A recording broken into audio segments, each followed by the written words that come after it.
I'm really sick and tired of TV evangelists and all these Christian ministries that call themselves ministries that do more taking than giving.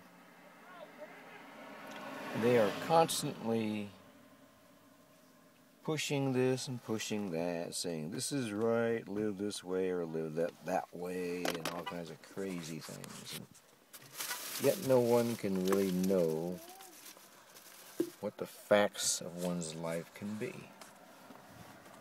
other than their preconceived notions, their ideas, and their sermons. And never is it about the sacredness of a loving, sacred God. Call it Jesus, call it whatever name you want to assign the God to be. That God made in the brain won't work. And what I found out for myself, that for 34 years, I believed in a Jesus.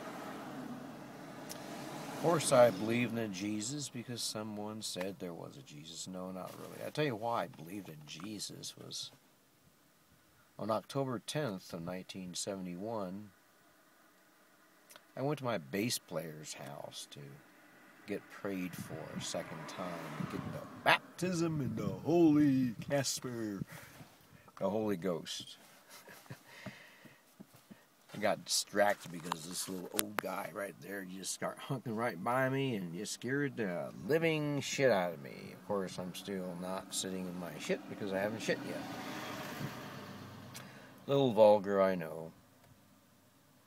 But such as vulgarity, the rawness of all human beings that we pretend like we don't have.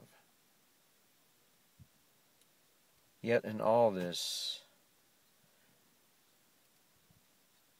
coming to understand that there are only two things in life that every one of us, I especially, have found out for myself that I live. There's only two things I live. Thank you, Christian Murdy. Thank you, Ted Haggart, for teaching me about my own pride and about I'm always my little short nose in other people's business. It's a very difficult thing to keep my nose in my own business, because keeping my nose in my own business is what humility is all about. It's pride that wants to stick this thing into someone else's business and try to make them, you should live this way, and try to make others feel guilty.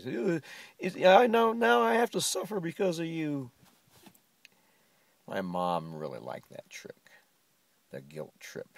It was their fault. It was because of you I gotta stay up all night. Because of you I have to do this, and because of you, you know. And I said, oh shit. I came to realize I had a Maggie complex. The Maggie complex just pops up, not because the person that actually, or the event that triggered it made it happen, but the trigger was what I created. And now that I understand, my interpreter always interprets my likes, values. My interpreter is me. Then I am an interpreter, interpreter is me.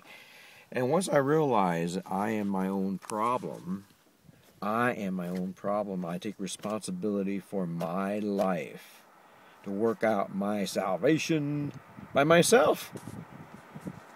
Not in fear and trembling. You know, people talk about fear and trembling and all kinds of interpretations about fear and trembling. It's like people walk around not knowing what the words really mean. They just give their interpretation.